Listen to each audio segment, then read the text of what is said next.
tatanong ko lang po ay patungkol po sa sore eyes. Gaano po katagal gagaling sore eyes? O paano po yung maiiwasan? Okay, nakakahawa kasi talaga yung sore eyes. Ano? Dalawa ang klase niyan, isang viral tsaka isang bacterial, no? Na conjunctivitis ang tawag natin.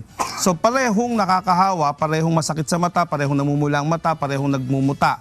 Pero sinasabi nila na mas maraming muta yung bacterial conjunctivitis. Anyway, may mga drops, may mga antibiotics na ginagamit para dyan sa mata. Yung mga eye drops na... Yes, topramycin, that's one. Gatifloxacin, another one. Ano? So yan, available naman yan sa mga butika. Pwede mong sabihin na lang. Or of course, maganda magpatingin na rin sa mga doktor natin. At importante, mabanggit ko lang, yung paghihilamos. Ano? Kung po pwede lang gumamit ng distilled water doon sa palanggana. Hindi yung tap water na galing sa gripo. Kasi madumi din yun eh. Hindi naman nasala yun. So basically, mas maganda, malinis na tubig na ang hihilamos mo o ipaninis mo ng mata para talagang huwag lang madagdagan. Distilled. Hindi mineral water. Well, yung mga ganong tubig na ika nga nalinis na talaga. Okay, Oo, okay. kasi wag na tap water. Number 2, tumatagal yan 1 to 2 weeks. 1 to 2 weeks. So bigyan mo siya ng at least 2 weeks para talagang maayos at malinis na yung mata mo.